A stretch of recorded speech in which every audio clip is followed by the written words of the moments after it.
Governor గారి ప్రసంగం ఆద్యంతం చక్కగా సాగింది. అందులో చాలా అంశాలని చాలామంది స్పృశించారు కాబట్టి నేను 2-3 అంశాల గురించే చర్చిస్తానంటే, అందులో ముఖ్యమైనది రుణాల గురించి ఎలా అస్తవ్యస్తమైంది, అలాగే గనుల్లో 19,000 కోట్లు దోపిడీకి ఎలా గురైంది, మద్యంలో ఎన్ని వేల కోట్లు బెవరేజెస్ కార్పొరేషన్కే ఆదాయం వచ్చి ప్రభుత్వ ఆదాయానికి గండి కొట్టిన విధానం, ఇవన్నీ కూడా చాలా స్పష్టంగా గవర్నర్ గారు తన ప్రసంగంలో పేర్కొన్నారు. మరి వాటన్నిటి మీద అంత క్లియర్గా గవర్నర్ గారు గత ప్రభుత్వంలో అంటే 2019 నుంచి 24లో ఇది జరిగింది అని అన్నప్పుడు మరి దాన్ని పరిగణలోకి తీసుకొని దాని మీద ఏదన్నా విచారణ చేయవలసిన అవసరం ఉంటే అది విచారణ జరిపించాలని నా మొదటి అభ్యర్థన. తర్వాత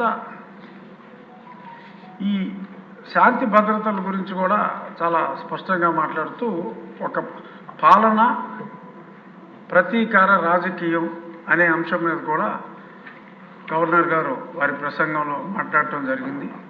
ఇది స్పెసిఫిక్గా ప్రత్యేకంగా చూడవలసిన అంశం అధ్యక్ష.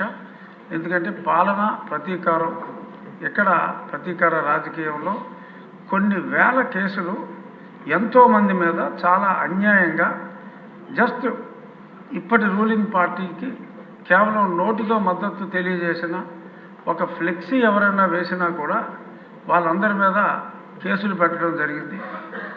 ఈ కేసుల గురించి చెప్పాలి అంటే మరి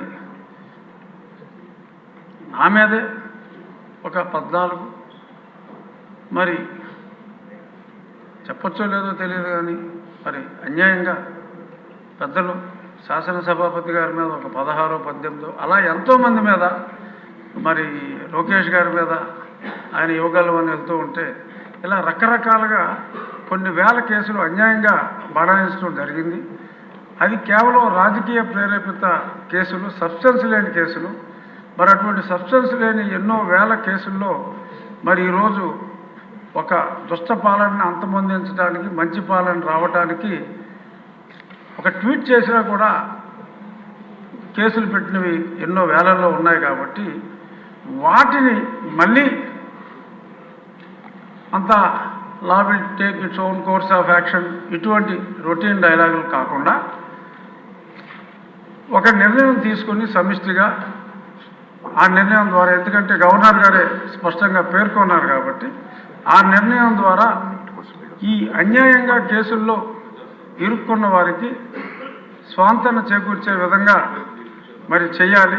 అవసరమైతే క్యాబినెట్లో పెట్టి మరి గవర్నర్ గారు అప్రూవల్ తీసుకునే దిశగా మరి హోమ్ మినిస్టర్ శ్రీమతి అనిత గారు చర్యలు తీసుకోవాలి అని చెప్పి సభాముఖంగా మీ ద్వారా విన్నవించుకుంటున్నాను. ఎందుకంటే ఎన్నో వేల మంది సఫరర్స్ ఉన్నారు. కోర్టులకు వెళ్ళి ఇవన్నీ చేసుకోవాలంటే ఇది అయ్యే పని కాదు. కాబట్టి మరి గౌరవనీయ ముఖ్యమంత్రి వర్యులు సభలో లేరు కాబట్టి నేను మీకు ఉప ముఖ్యమంత్రి గారు పవన్ కళ్యాణ్ గారికి, ఎందుకంటే ఆయన కూడా అలాగే బాధితుడు.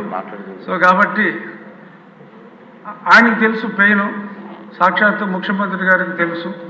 సో కాబట్టి చిన్న చిన్న వాళ్ళందరినీ కూడా అన్యాయంగా ఇరికించారు. కాబట్టి ఈ వేలాది కేసుల నుంచి బయటపడాలి. అలాగే మరి గత ప్రభుత్వంలో కొంతమంది సఫర్ అయిన వాళ్ళకి అప్పుడు పోలీస్ సెక్యూరిటీ ఉంటే మరి ఇప్పుడు ఈ ప్రభుత్వంలో ఉన్న ఎమ్మెల్యేలకు కూడా మరి కొంత సెక్యూరిటీ తొలగించడం జరిగింది. ఫర్ ఎగ్జాంపుల్ ఇందాక మాట్లాడిన రెడ్డప్ప గారు బాధవకి మరి 2+2 ఉంటే 1+1 చేశారు. కడప లాంటి ప్రాంతంలో ఒక మహిళ పోరాడుతూ ఉంటే మరి 2+2ను 1+1 చేయటం, ఇలాంటి కొంతమంది వాళ్ళు చెప్పుకోలేని ఉంటాయి. సో అంచేత ఇటువంటివి ఏమన్నా ఉన్నా కూడా ఆ రక్షణ కల్పించవలసిన అవసరం ఉందని సభాముఖంగా మరొకసారి తమకు తెలియజేస్తూ ఈ అవకాశం ఇచ్చినందుకు ధన్యవాదాలు. గౌరవనీయులు